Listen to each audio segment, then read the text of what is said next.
Blabber.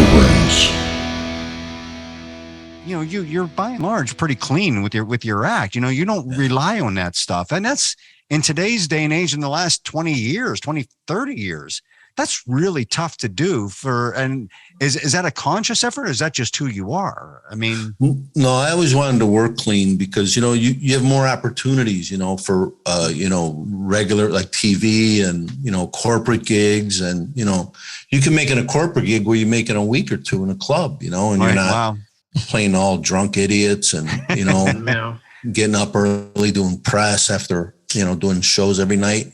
The road's a grind, you know? So, yeah. And you know what? I'm not a political guy at all. Like I grew up in Chicago, which I think we had 4 governors that went to prison, and I swear to God, there was a thing here in the 70s. It was called Grey Lord.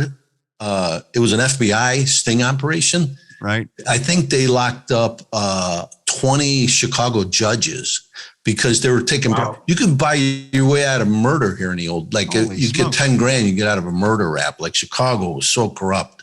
Right. So I always hated politics. But that Mike Huckabee, I think he ran for president and he was governor. He was governor of Louisiana, right?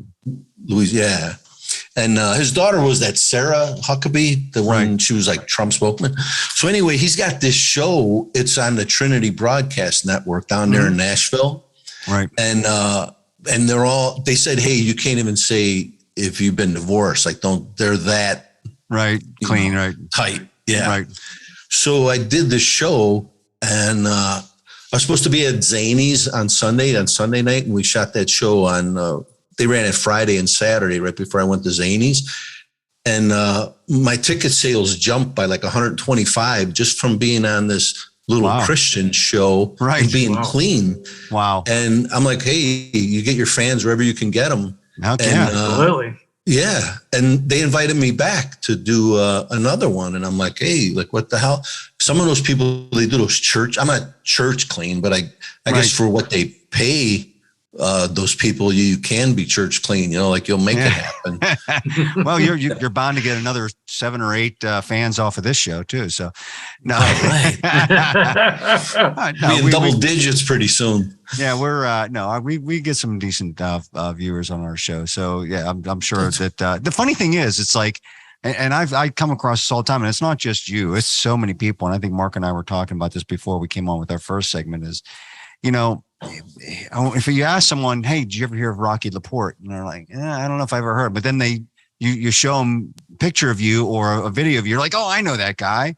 So I guess it's just that hard to become a household name. But even though people know exactly who you are and have heard you and have seen you, but it's like putting a face to the name as soon as you throw it out there. Like, I guess that's really difficult to do. I mean, you've been around a while. Yeah, I'm the best kept secret in comedy. I mean, and I guess, you know, sometimes it's generational, but other times it's just not. I mean, I've come across this with a lot of people.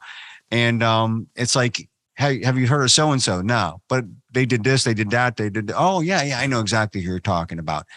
Yeah. Maybe I pay attention more than other people, I guess. I don't know.